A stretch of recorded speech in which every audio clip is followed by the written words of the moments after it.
اعوذ باللہ من الشیطان الرجیم بسم اللہ الرحمن الرحیم الحمد للہ رب العالمین والصلاة والسلام علی اشرف الانبیاء والمرسلین خاتم النبیین رحمۃ للعالمین ابی القاسم محمد و اہل بیتہ الطیبین الطاہرین المعصومین المظلومین الذین اذھب اللہ عنہم الرجس وطہرہم تطہیرا اما بعد فقد قال اللہ سبحانہ وتعالی فی محکم کتابہ الحکیم بسم اللہ الرحمن الرحیم تبارک الذی نزل الفرقان علی عبدہ لیکون للعالمین نذیرا۔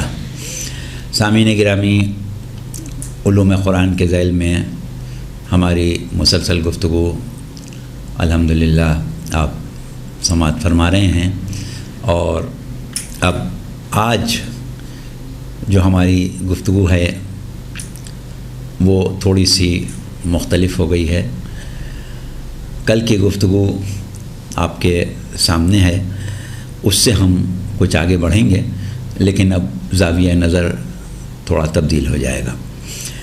یعنی اب تک جو ہماری نشستیں تھیں اس میں ہم گفتگو جو کر رہے تھے اس میں قرآن کے مطالعے کو براہ راست قرآن سے اور قرآن کی تفہیم کے سلسلے میں، تفسیر قرآن کے سلسلے میں ہماری بات آگے چل رہی تھی۔ اچھا، اب ایک صورت یہ ہے کہ ہم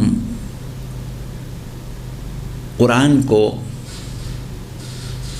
ایک اور زاویے سے دیکھنا چاہ رہے ہیں، اور وہ گفتگو شروع کرنے سے پہلے ہم تھوڑی سی وضاحت کرنا ضروری سمجھیں گے اپنی اس گفتگو کی، جو آج کی نشست میں بھی اور انشاءاللہ اگلی نشست میں بھی جاری رہے گی۔ وہ یہ ہے کہ ہم نے اپنی گزشتہ تقریر میں تفسیر قرآن کی مختلف صورتوں پر، مختلف کیفیتوں پر روشنی ڈالی تھی کہ صاحب شان نزول کو سامنے رکھ کے تفسیر کرنا، یا احادیث و روایات کو سامنے رکھ کے تفسیر کرنا، یا اور اس قسم کی دیگر چیزیں، جس میں ہم نے ایک اچھی تفسیر جو قرار دیا تھا وہ تفسیر موضوعی کا ذکر کیا تھا، یعنی قرآن کی تفسیر خود قرآن کی آیتوں سے کرنا۔ یہاں تک بات ہماری پہنچی تھی اور وقت ختم ہو گیا تھا، تو ایک اگلی صورت اور تھی، وہ رہ گئی تھی، اور بہتر بھی یہ تھا کہ وہ اس صورت کا تذکرہ بجائے گزشتہ نشست کے آج کی نشست میں کیا جائے۔ وہ صورت یہ ہے کہ ایک طریقہ قرآن کی تفسیر کا اب رائج ہو گیا ہے، اور موجودہ زمانے کے پڑھے لکھے اور دانشور قسم کے جو لوگ ہیں وہ اس چیز کو بہت زیادہ پسند کرتے ہیں کہ ہمیں قرآن کو سمجھنے کے لیے جدید سائنسی علوم جو ہیں وہ بڑے ممد و معاون ہوتے ہیں۔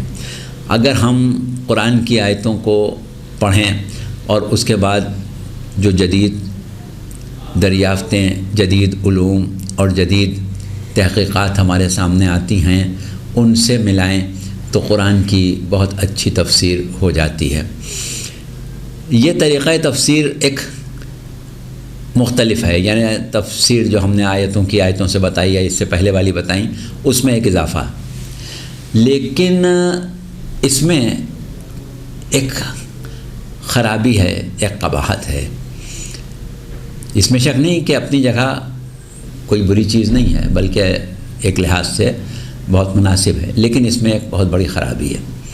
وہ خرابی یہ ہے کہ جہاں تک انسانی تحقیقات اور تجسس کے نتیجے میں علوم کی دریافت ہوتی ہے، وہ کبھی بھی حتمی نہیں ہوتے، بلکہ زمانے کے ساتھ ساتھ اس میں مختلف تبدیلیاں واقع ہوتی رہتی ہیں۔ آج جو نظریات قائم کیے جاتے ہیں، آج جو دریافتیں ہوتی ہیں، وہ کچھ عرصے بعد رد کر دی جاتی ہیں اور اس کی جگہ نئے نظریات آ جاتے ہیں۔ لیکن جہاں تک قرآن کا تعلق ہے، قرآن تو حرف آخر ہے، قرآن میں تو ایسی کوئی تبدیلی نہیں کی جا سکتی کہ صاحب پہلے کچھ اور معنی نکالے جائیں اس کے بعد کچھ اور معنی نکالے جائیں۔ تو اس اعتبار سے یہ طریقہ تفسیر بہت اچھا نہیں ہے۔ ہاں ایک بات یہ ہوتی ہے جس کے اوپر ہم کو خاص طور سے آپ کی توجہ دلانا تھی کہ جو ہم نے گزشتہ تقریر میں کہا تھا کہ اگر ہم اپنی ذاتی جو کاوشیں ہیں علمی، جو ہماری معلومات ہیں، جو ہماری تحقیقات ہیں، جو ہماری مشاہداتی اور تجرباتی باتیں ہیں، ان کے تمام اثرات کو ہم جمع کر کے اور قرآن کی تفسیر اس طرح کریں کہ الفاظ کے معنی تبدیل نہ کریں لیکن مفاہیم اس سے نئے اخذ کر لیں تو اس کی اجازت ہے، کوئی حرج نہیں ہے۔ تو وہاں پر بھی ایک بات کا خیال رکھنا بہت ضروری ہے، وہ یہ کہ ہم جو بھی نتیجہ نکالیں اس کو ایک قسم کی احتمالی حیثیت دیں، یعنی یہ کہیں کہ یہ احتمال ہے کہ اس کے یہ معنی ہوں۔ بالکل حتمی بات احتیاط کا تقاضا یہی ہے کہ نہ کریں، بلکہ بہتر یہی ہے کہ نہ کریں، کیونکہ حتمی بات کا تو پھر ایک ایسا جملہ ہو جائے گا کہ جو اس میں تکبر بھی آ جائے گا اور اس میں غلطی بھی ہو سکتی ہے۔ لہٰذا بہتر یہ ہے کہ ہم احتمالات کی حد تک رہیں۔ تو یہ تو ایک بات ہو گئی۔ اب ہم یہ کہہ رہے تھے کہ یہ جو طریقہ ہے تفسیر کا کہ جس میں ہم سائنسی دریافتوں کو سامنے رکھ کے تفسیر کرتے ہیں، اس میں خرابی ہے، اس لیے ہم اس کی تعریف تو کر سکتے ہیں، اس کو پسند بھی کر سکتے ہیں، اس کو استعمال بھی کر سکتے ہیں، لیکن ایک تو غیر حتمی ہوگا اور دوسرے اس بات کا ہمیں لحاظ رکھنا پڑے گا کہ یہ تو روز تبدیل ہو جائے گا۔ تو بہتر یہ ہے کہ ہم اس کے مقابلے میں تفسیر موضوعی کو زیادہ اہمیت دیں۔ اچھا، لیکن ایک بات اور ہے جو آج کے نقطۂ نظر سے متعلق ہے، وہ یہ ہے کہ ہم کسی تفسیر میں جانے کے لیے اس طریقے کو یا اس تمام مواد کو جس کو ہم نے پیش کیا تھوڑی دیر کے لیے نظر انداز کر دیں۔ ایک نیا نقطۂ نظر ہے، وہ یہ ہے کہ اگر ہم ایک مرتبہ گفتگو کا ایک زاویہ بدل دیں اور غور و خوض اور فکر اور تدبر اس میں ہم ایک الگ اپنا راستہ بنائیں، وہ کیا ہے؟ وہ یہ ہے کہ ہمارے بعض علماء نے اس کے اوپر بڑی گفتگو کی ہے اور تھوڑا سا ہم اس کے اوپر بعد میں آپ سے بات کریں گے۔ وہ یہ ہے کہ ایک نظریہ پیش کیا جاتا ہے اور اس نظریے کے تحت ہم قرآن کی تفسیر کی طرف یا قرآن کی اور دیگر الہامی کتب کی ایک ایسی کیفیت کہ جہاں ہمیں موازنہ کرنا ہو حقانیت کا، اس کے کچھ پہلو ہیں، اس کے اوپر ہمیں بات کرنا ہے اور بڑی تفصیل سے کرنا ہے انشاءاللہ۔ لیکن اس موضوع تک پہنچنے کے لیے ہم پہلے ایک گفتگو اور آپ کی خدمت میں پیش کریں گے، اور وہ گفتگو جو ہے وہ ایک حد تک فلسفہ اسلامی سے متعلق ہے، اور فلسفہ اسلامی سے متعلق ہونے کا مطلب یہ ہے کہ دیکھیے فلسفہ اسلامی پر تو ہمیں بات نہیں کرنا ہے، صرف ایک بات سمجھانا ہے جو ہم نے ایک جملہ استعمال کر لیا کہ فلسفہ اسلامی کو ہم دو حصوں میں تقسیم کرتے ہیں، ایک فلسفہ نظری اور ایک فلسفہ عملی۔ فلسفہ نظری یا حکمت نظری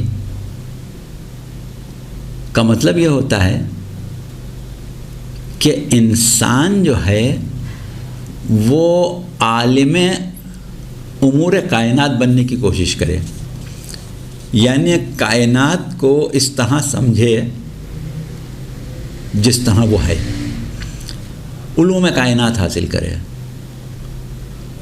اور علوم کائنات کو مکمل طور سے حاصل کرنے کی کوشش جو ہے وہ ہے فلسفہ نظری۔ اس کے لیے اسے مشاہدہ قدرت چاہیے، یا جس کے لیے ایک لفظ آج کل استعمال ہوتا ہے جہاں بینی، کہ انسان عوامر قدرت کو سمجھے، جہاں بینی کرے، زیادہ سے زیادہ مشاہدہ قدرت کرے، اور یہ منزل اپنی جگہ طے ہوتی ہے۔ اس کے بعد ایک منزل آتی ہے کہ جس میں انسان اپنے وجود میں وہ ارتقاء پیدا کرے کہ جو اس کی سیر تکامل اور اس کا ہدف حیات ہے، یعنی منازل تقرب پروردگار عالم اس طرح طے کرے کہ خود اپنے وجود میں ارتقاء کا احساس کرے۔ اب یہ بڑی دقیق گفتگو ہے، ہمیں پوری نہیں کرنا ہے، بس صرف یہ ایک مثال دے کے ہم اپنے موضوع پر آ رہے ہیں۔ تو وہ ہے حکمت عملی، یعنی پہلے جہاں بینی اور مشاہدہ قدرت کے ذریعے انسان اپنے اندر یہ صلاحیت پیدا کرے کہ کائنات میں بکھری ہوئی آیات الہیہ جو ہیں ان کو درک کرے، اور اس کے بعد معرفت کے راستے کو طے کرتے ہوئے قرب خداوندی کی منازل کو عبور کرے۔ تو یہ ایک بنیادی چیز تھی، ہم نے صرف اس لیے بیان کی کہ ہمارا آگے جو معاملہ آ رہا ہے اس میں اگر یہ چیز ذہن میں ہو تو بہت اچھا ہے۔ اچھا، اب اس کے بعد ہمیں کچھ اجمالی گفتگو کرنا ہے، اجمالی یعنی مختصر اس لیے کہ وہ ہمارا موضوع براہ راست نہیں ہے، لیکن اس کی ضرورت ہمیں پیش آئی ہے آگے گفتگو کرنے کے لیے، اس لیے تمہید کے طور پر ہم اس کے اوپر بات کریں گے۔ وہ یہ ہے کہ جب ہم ایک مرتبہ معرفت اور قربت کے اسرار و رموز کو سمجھنا چاہتے ہیں تو ضروری ہوتا ہے ہمارے لیے کہ ہمیں معلوم ہو کہ اس کائنات کی حیثیت کیا ہے، اور خالق کائنات اور کائنات کے درمیان رشتہ اور تعلق کیا ہے۔ اور جب مخلوق اور خالق کے رشتے کی نوعیت ہماری سمجھ میں آ جائے تو کیونکہ ہم بحیثیت انسان ایک ممتاز مخلوق ہیں، عام مخلوقات سے ہم کو الگ کر کے کچھ امتیازات دیے گئے ہیں، اور خیر ہمیں تو اس وقت عام مخلوق سے اپنا موازنہ کرنے کی ضرورت نہیں ہے، ہم براہ راست بحیثیت انسان منازل قرب کو اس لیے پانا چاہتے ہیں کہ ہمارا مقصد تخلیق ہی یہ ہے، وما خلقت الجن والانس الا لیعبدون۔ جب یہ ہم کہتے ہیں کہ انسانوں اور جنوں کو اللہ نے صرف عبادت کے لیے پیدا کیا تو وہاں مفہوم عبادت جو ہے وہ دراصل معرفت ہے، مفہوم عبادت جو ہے وہ ہدف قربت ہے، قربت خداوندی کے ہدف کو حاصل کرنا ہے۔ تو اس اعتبار سے یہ ہمارا مقصد حیات بھی ہے۔ تو اب پہلے ہم ایک جائزہ لیں گے کہ خالق اور مخلوق کے درمیان جو رشتہ اور تعلق ہے، اور خصوصاً انسان کے اور اللہ کے درمیان، وہ کیا ہے، اور اس تعلق کا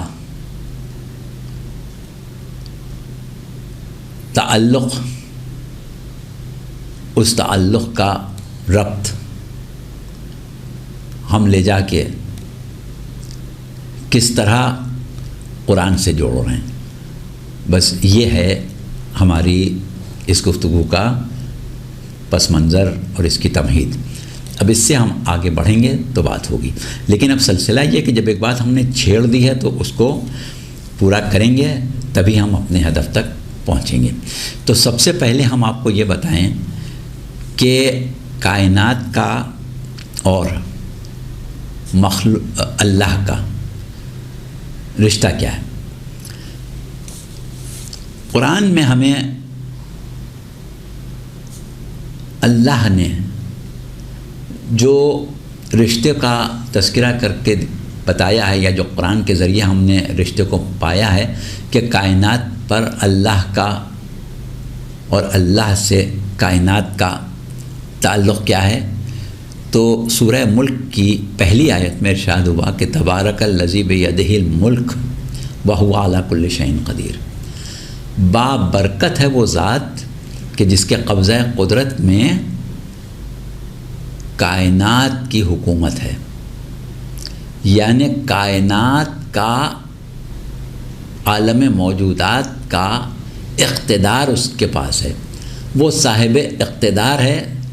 بیدہ الملک، اس کے ہاتھ میں ملک ہے، یعنی وہ کائنات کا صاحب اقتدار ہے۔ تو اب وہ اقتدار جو ہے وہی خالق اور مخلوق کے درمیان رشتہ ہے۔ تو اس اقتدار کی نوعیت کیا ہے، کیسے حکومت کر رہا ہے وہ؟ کیونکہ جب ہم حاکم کی بات کرتے ہیں، اقتدار کی بات کرتے ہیں، تو بادشاہ اور رعایا کے درمیان کوئی فطری رشتہ نہیں ہوتا سوائے تسلط کے۔ کوئی فطری رشتہ دونوں کے درمیان ہی ہے، دونوں ایک جیسے ہوتے ہیں، جیسا بادشاہ ہے ویسی رعایا ہے، دونوں میں کوئی فرق نہیں ہے سوائے اس کے کہ کچھ انسانوں کی مدد سے اس نے ایک غلبہ حاصل کر لیا ہے اور جو کمزور ہے اس پر تسلط کر لیا ہے۔ ورنہ اگر اس کو تھوڑی دیر کے لیے بادشاہ سے ہٹا دیا جائے تو جیسے عام لوگوں میں ویسے وہ بھی ہے، کوئی فرق نہیں۔ لیکن جب ہم اللہ کے اقتدار کی بات کرتے ہیں تو وہ اس کی نوعیت کیا ہے۔ اب ہمارے تو جو سامنے چیز ہوتی ہے وہی تصور ہم لے لیتے ہیں۔ یہی وجہ ہے کہ ہم دیکھتے ہیں کہ عالم اسلام میں اللہ کو بادشاہ جب کہا جاتا ہے تو ایسے ہی بادشاہ سمجھا جاتا ہے جیسے کوئی دنیا کا بادشاہ، کہ بھائی وہ تو بادشاہ ہے، جیسے تم بادشاہ کے سامنے ہاتھ باندھ کے کھڑے ہوتے ہو اس کے سامنے بھی ہاتھ باندھ کے کھڑے ہوا کرو، یعنی ایک عمومی بادشاہ کا تصور کیا جاتا ہے۔ اب ہمیں دیکھنا یہ ہے کہ مملکت الہیہ جس کو ہم کہہ رہے ہیں وہ دراصل اللہ اور مخلوق کے درمیان رشتہ ہے۔ تو اب اس کو سمجھانے کے لیے ہم کچھ قرآن کی آیتیں پڑھیں گے، لیکن ان آیتوں تک پہنچنے سے پہلے ہم ایک مثال دیتے ہیں جو ہماری اکثر بعض تقاریر جو ہم پہلے کر چکے ہیں، مختلف جگہ پہ وہ محفوظ بھی ہیں، لیکن ان سے ہم مستعار لے کے وہ بات ایک دفعہ اپنے تسلسل گفتگو میں شامل کر رہے ہیں۔ آپ ایک مثال لیں، نظام شمسی کی، سولر سسٹم کی۔ سولر سسٹم میں کیا ہوتا ہے کہ ایک سورج ہے، اس کو ہم نظام شمسی کہتے ہی اس لیے ہیں کہ اس کے نظام کا پورا تعلق سورج سے ہوتا ہے۔ ایک سورج ہے، اتنا وزنی ہے کہ اگر تمام سیارے، چاند جو اس نظام شمسی کا حصہ ہیں، ان سب کو اٹھا کے سورج کے اوپر آپ رکھ دیں تو سورج کے وزن میں کوئی فرق نہیں پڑے گا۔ جیسے ہاتھی کے کان پر مکھی بیٹھ جائے تو ہاتھی کے وزن پر کوئی فرق نہیں پڑتا، اتنا ہی وزن رہتا ہے۔ بس یہی صورت ہے کہ پوری نظام شمسی کی جتنی بھی کمیت ہے وہ سب سورج میں ہی ہیں۔ اچھا، اب کیا ہے کہ سورج کا وجود جو ہے وہ ضامن ہے پورے نظام کے وجود اور بقا کا۔ اگر سورج کو نکال دیا جائے تو کوئی نظام شمسی نہیں ٹھہرے گا، سب ختم ہو جائیں گے، تتر بتر ہو جائیں گے۔ ایک سورج ہے کہ جس کے وجود نے پورے نظام شمسی کو منظم کیا ہوا ہے، اور پورا نظام شمسی صرف کشش شمس کی وجہ سے اپنے مدار پر بھی قائم ہے اور اپنی گردش کو بھی برقرار رکھے ہوئے ہے اور اپنے توازن میں بھی ہے۔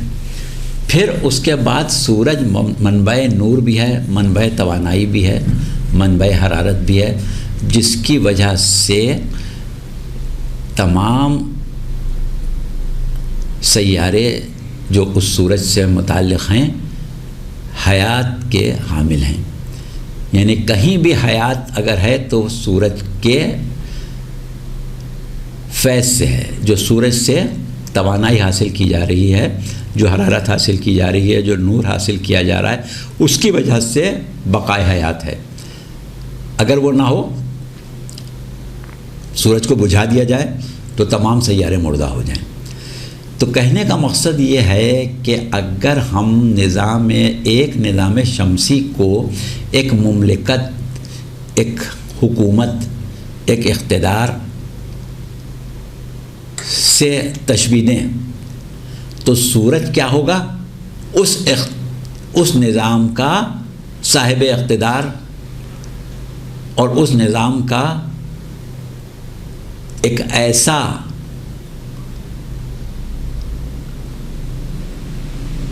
ذریعہ بقا ہوگا، ذریعہ حیات ہوگا کہ اس کے بغیر نظام میں کچھ بھی نہیں بچے گا۔ تو یہ مثال ہم اس حساب سے دے رہے ہیں کہ ویسے تو پروردگار عالم کی ذات وہ ہے کہ لیسا کمثلہ شیء، کوئی شے بھی ایسی نہیں کہ جس سے اس کو مثال دی جائے، لیکن ہمارے ناقص ذہن میں جتنی قوت ادراک ہے اور جتنا ہمارا مشاہدہ ہے اسی حساب سے ہم سمجھ پاتے ہیں، اس لیے یہ ہم نے مثال دی۔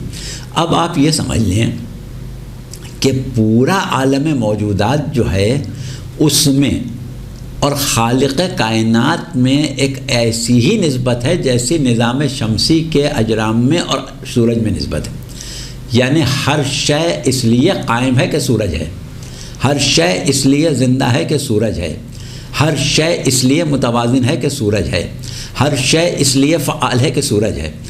تو بالکل اسی طرح پورا عالم موجودات اس لیے قائم ہے کہ اللہ ہے۔ یہ ہے رشتہ اللہ کا اور مخلوق کا۔ اب اس کو مزید سمجھانے کے لیے ہم قرآن کی 2 آیتیں اور پڑھتے ہیں۔ ایک سورہ قصص کی آیت 88 ہے، وہ چاہے آپ پڑھیں یا نہ بھی پڑھیں، کل شیء ہالک الا وجہہ ہے ولہ الحکم۔ تو ایک تو وہ آیت ہے کہ ہر شے فانی ہے سوائے اس کے چہرے کے، اور ایک جو آپ بہت زیادہ لوگوں کو یاد ہے، کل من علیہا فان ویبقی وجہ ربک ذو الجلال والاکرام، یہ ہے آپ کی سورہ رحمان کی آیت۔ وجہ اللہ کا لفظ جو ہے اس کی تفسیر اور تشریح ہم اس وقت نہیں کر رہے ہیں، آپ اس کا سے مراد ذات باری تعالیٰ ہی سمجھ لیں، کیونکہ اس کی ایک تعبیر ذات باری تعالیٰ بھی ہے۔ ایک تعبیر یہ ہے کہ وہ جس سے اللہ پہچانا جائے، اور اس قسم کی چیزیں ہیں، لیکن آخر کار بات جو جاتی ہے وہ ذات باری تعالیٰ پر ہی جاتی ہے، اور دوسری تفاسیر اپنی جگہ ہیں، ان کی اپنی حیثیت ہے، ان کو ہم فی الحال چھوڑ رہے ہیں۔ ابھی ہم تفسیر کی صرف اسی شق کو لے رہے ہیں جہاں ہم اس سے مراد اللہ لیں، تاکہ ہم اپنے مقصد کو بیان کر سکیں۔ تو اب جب یہ کہا جا رہا ہے کہ ہر شے فانی ہے، جب یہ کہا جا رہا ہے کہ ہر شے ہالک ہے، ہلاک ہونے والی ہے، ایک ذات ہے جو ہلاک ہونے والی نہیں ہے، ذات باری تعالیٰ جو ہے وہ فانی نہیں ہے، باقی سب شے فانی ہے۔ تو اس کا مطلب کیا ہے؟ کیا اس کا یہ مطلب ہے کہ ہر شے فنا ہو جائے گی؟ مطلب یہ نہیں ہے۔ مطلب یہ ہے کہ کوئی شے بے نفس ہی صلاحیت بقا نہیں رکھتی، یعنی اگر اس کو باقی رکھنے والا کوئی نہ ہو تو وہ فنا ہو جائے. جیسے ابھی ہم نے اجرام فلکی کی مثال دی تھی کہ ہم کہیں کہ زمین کس صورت میں فانی ہے کہ اگر سورج سے اس کا رابطہ ختم کر دیا ہے تو فانی ہو جائے گی، یا سورج چلا جائے، سورج چھوڑ دے اس کو تو دنیا فانی ہو جائے گی. تو دنیا اس لیے بقا ہے کہ سورج اس کو روکے ہوئے ہے، سورج اس کو باقی رکھے ہوئے. تو اس طریقے سے کائنات کی ہر شے مائل بفنا ہے. اگر ایک ایسی ذات کہ جس سے تعلق اور جس سے ربط نہ ہوتا تو فنا ہو جاتی. آپ دیکھتے ہیں کہ برف ہے، آپ چاہیں کہ برف جو ہے وہ فنا نہ ہو، باقی رہے، تو اس کے لیے کیا کرنا پڑے گا کہ آپ کو کوئی بیرونی انتظام ایسا کرنا پڑے گا کہ برف گھلنے نہ پائے، ورنہ تو وہ مائل بفنا ہے.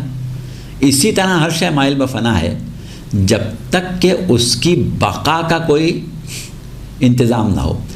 اور بقا کا انتظام کیا ہے؟ وہ یہی ہے کہ ہر شے میں پروردگار عالم نے کچھ ایسی صلاحیت اور ملکہ رکھا ہے کہ وہ باری تعالیٰ سے ایک تعلق قائم کرتی ہے. یا یہ سمجھیں کہ کچھ تجلیاں ہیں صفات اور اسماء باری تعالیٰ کی،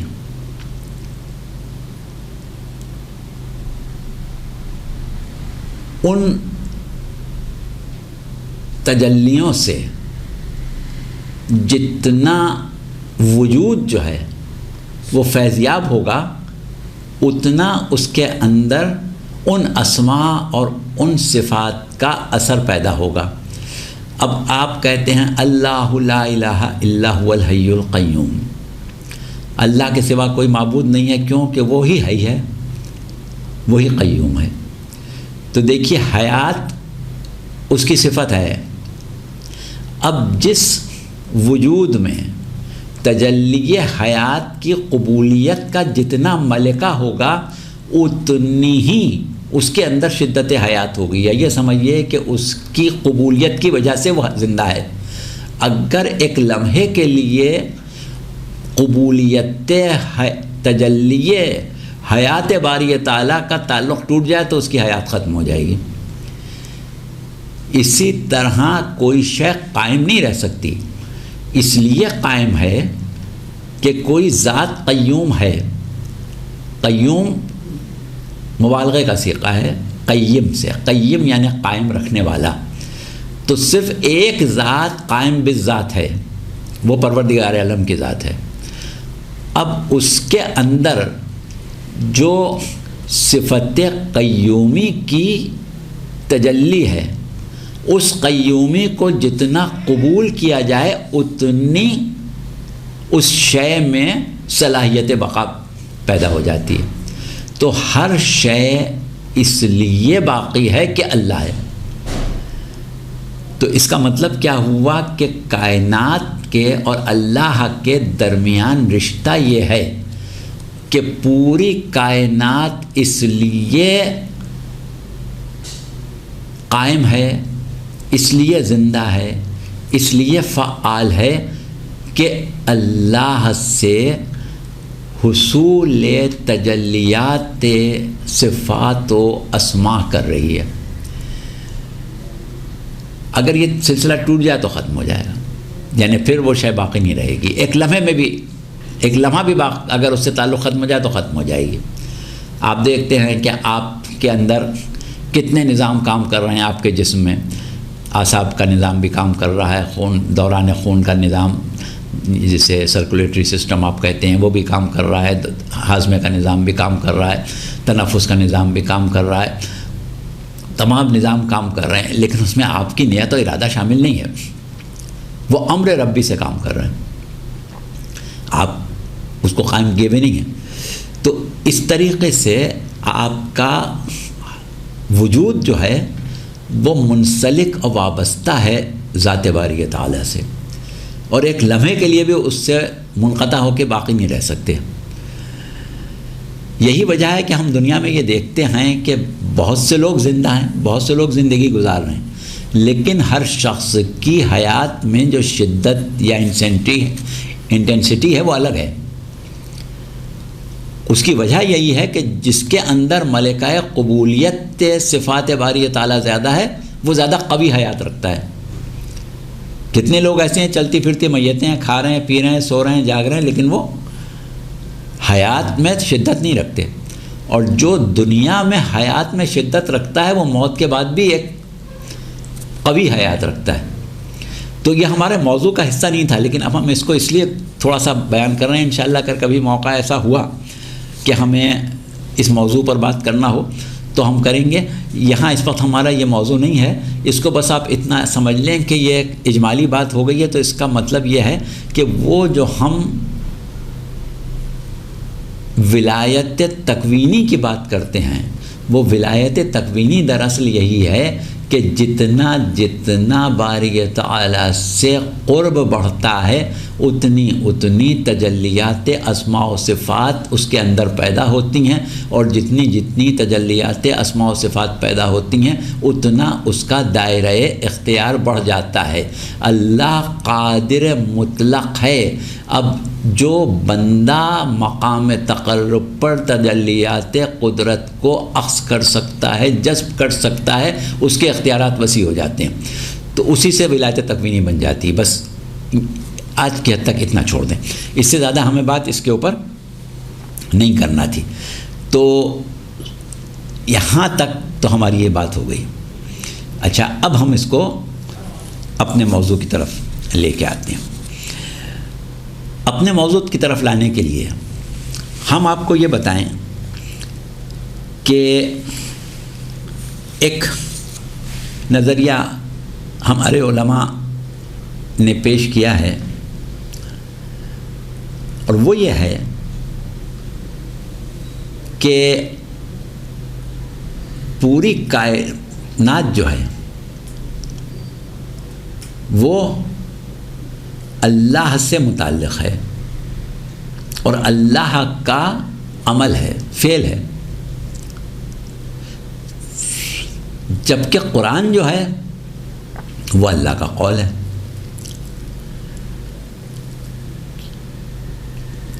لیکن اس کی مزید تفصیل تک پہنچنے کے لیے ہم پہلے آپ کی توجہ دلائیں گے قرآن کی ایک آیت کی طرف۔ سورہ روم کی 56ویں آیت ہے، اس میں ارشاد رب العزت ہو رہا ہے کہ قال الذین اوتوا العلم والایمان لقد لبثتم فی کتاب اللہ الی یوم البعث۔ قیامت کا ذکر ہے، اور یہ کہا جا رہا ہے کہ وہ لوگ کہ جنہیں فطری طور پر علم اور ایمان دیا گیا ہے، وہ کہیں گے، کس سے کہیں گے؟ اہل محشر سے کہیں گے۔ یعنی میدان حشر میں ایک پورا مجمع محشر ہوگا، وہ ایک طرف ہوگا، اور کچھ لوگ جن کا تذکرہ اللہ کر رہا ہے وہ کون ہیں؟ ان کو کہہ رہا ہے کہ وہ ہیں جنہیں فطری طور پر علم اور ایمان دیا گیا ہے۔ وہ ان لوگوں سے کہیں گے کہ لقد لبثتم فی کتاب اللہ الی یوم البعث، کہ تم یوم البعث یعنی قبروں سے اٹھنے والے دن، قیامت کے دن تک کہاں تھے؟ اللہ کی کتاب میں تھے۔ تم یوم البعث تک کہاں تھے؟ اللہ کی کتاب میں تھے۔ اچھا بھائی، ہم جب قیامت میں اٹھیں گے تو ہم کہاں سے آئیں گے؟ عالم برزخ سے سور پھونکا جائے گا، ہم ایک مرتبہ صحیح و سالم شکل میں میدان حشر میں پہنچ جائیں گے۔ اور عالم برزخ سے پہلے ہم کہاں تھے؟ عالم مادی میں تھے، وہاں ہم نے زندگی گزاری، وہاں کی موت دیکھی، اور اس کے بعد ہم عالم برزخ میں آ گئے۔ عالم برزخ سے جب سور پھونکا گیا تو ہم میدان حشر میں آ گئے۔ تو ہماری گزشتہ زندگی کہاں گزری؟ یا عالم برزخ میں گزری، یا عالم فانی میں، عالم مادی میں، عالم دنیا میں گزری۔ اب یہ لوگ کیا کہہ رہے ہیں کہ تم تو کتاب اللہ میں تھے، اللہ کی کتاب میں تھے. تو اس کا کیا مطلب ہوا؟ اس کا مطلب یہ ہوا کہ عالم برزخ ہو یا عالم دنیا ہو، یہ اللہ کی کتاب ہے. تو اب اس سے ہم یہ نتیجہ نکالتے ہیں کہ ہم جب کتاب خدا کہتے ہیں، کتاب اللہ کہتے ہیں، تو ہماری توجہ جاتی ہے قرآن کی طرف. لیکن قرآن کی یہ آیت جب ہم پڑھتے ہیں، سورہ روم کی 56ویں آیت، تو اس سے یہ پتہ چلتا ہے کہ ہمارے گرد و نواح میں جو کچھ ہے سب اللہ کی کتاب ہے. ہر چیز اللہ کی کتاب ہے. اس چیز کو سامنے رکھتے ہوئے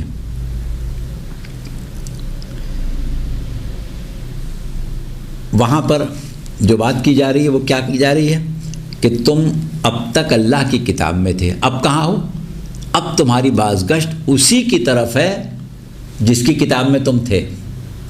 تو اللہ کی کتاب میں تھے، اس کا مطلب کیا لیا جائے؟ دیکھیے بہت سے احتمالات ہیں. ہم اپنے موضوع کی طرف جانے کے لیے ایک مراد لے رہے ہیں جو کہ احتمالی مراد ہے. وہ یہ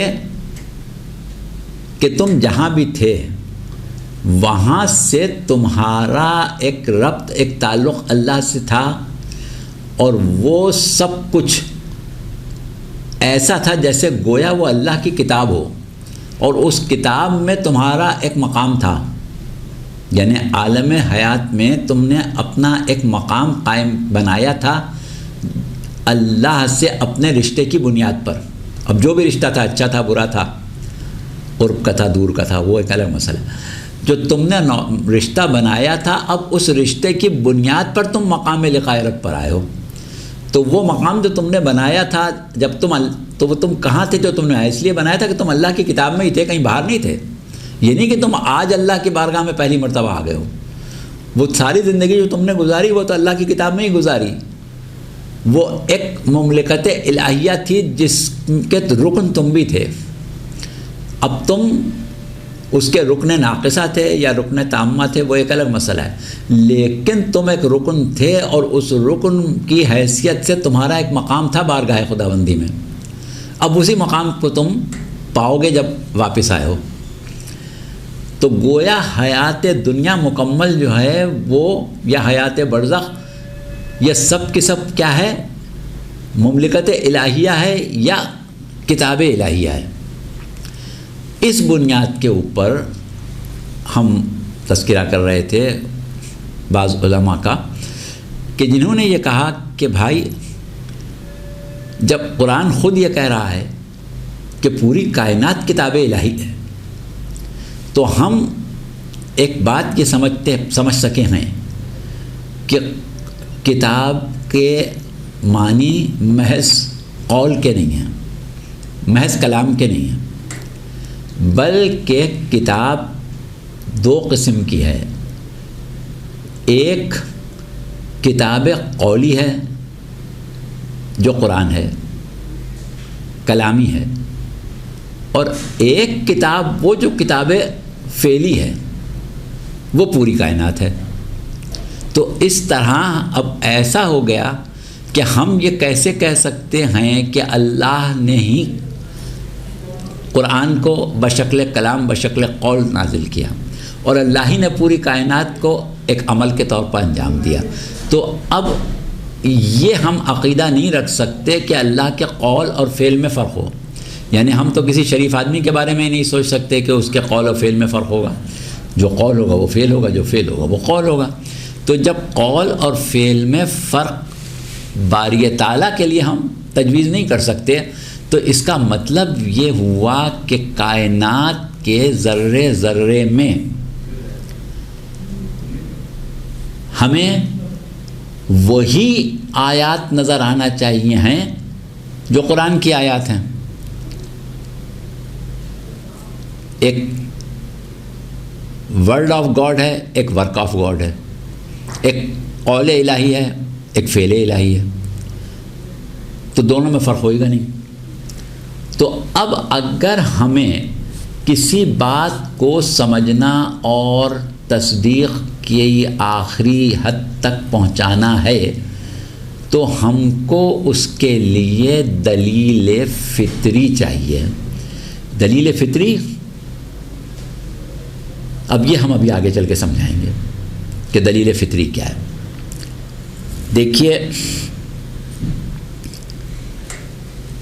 ابھی ہم نے یہ آیت پڑھی لقد لبستم فی کتاب اللہ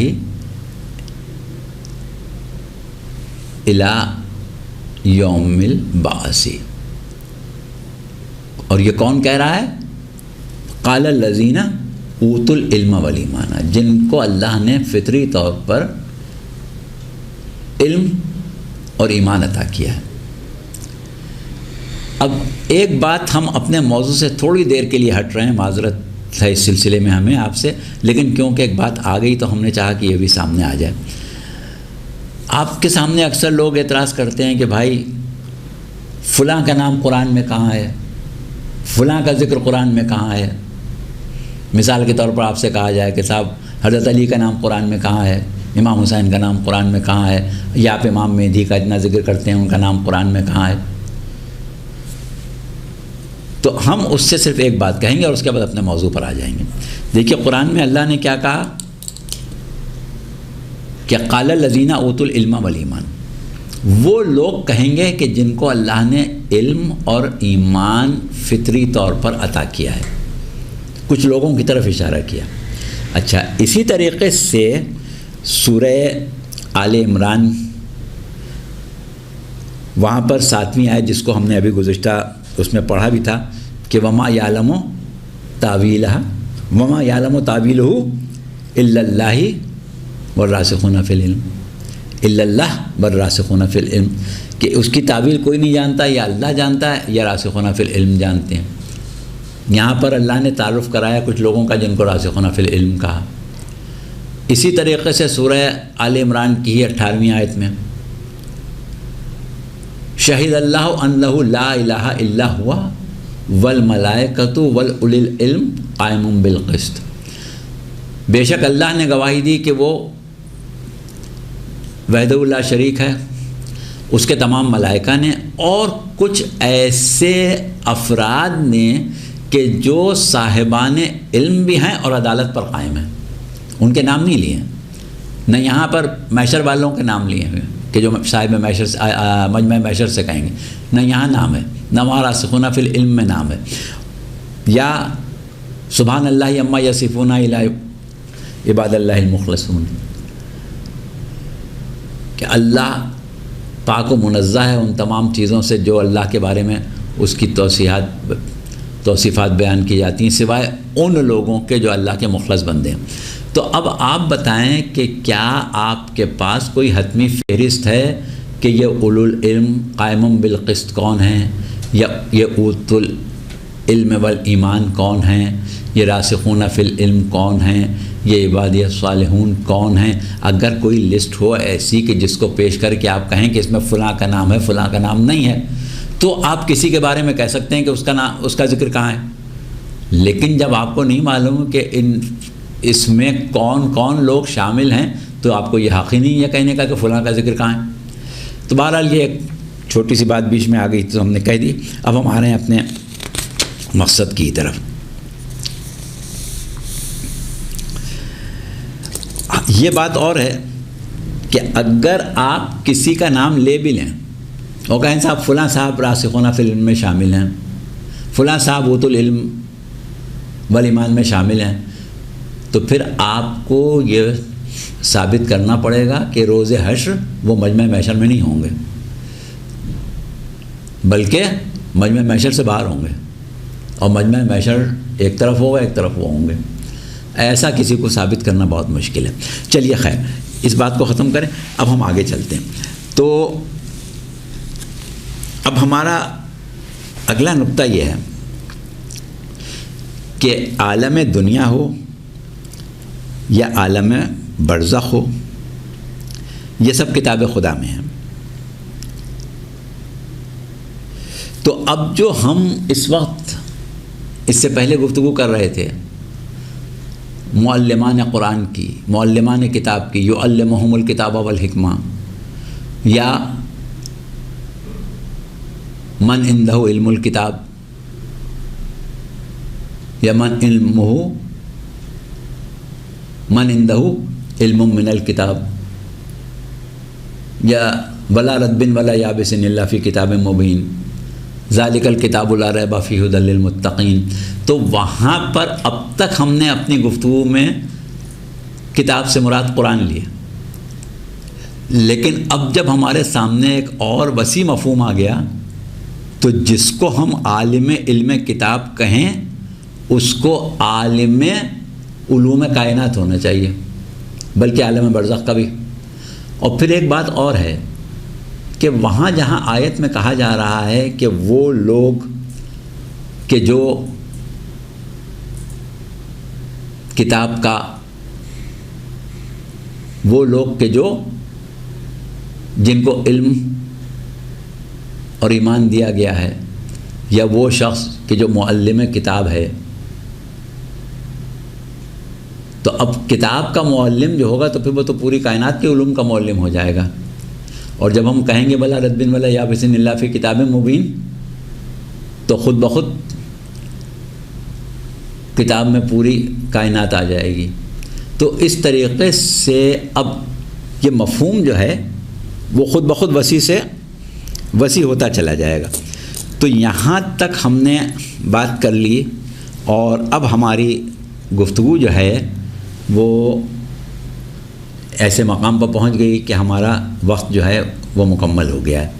تو اس وقت کی حد تک تو ہم آپ سے اجازت لیں گے، اور یہ گفتگو بس ہم اگلی نشست میں بالکل یہیں سے شروع کر دیں گے، بغیر کسی حوالے کے اور بغیر گزشتہ تقریر کا کوئی خلاصہ یا اعادہ کرنے کے، اور ہم فوراً آگے بڑھ جائیں گے، کیونکہ اب ہمارے پاس وقت کم ہے اور ہماری جو نشستیں ہیں وہ 8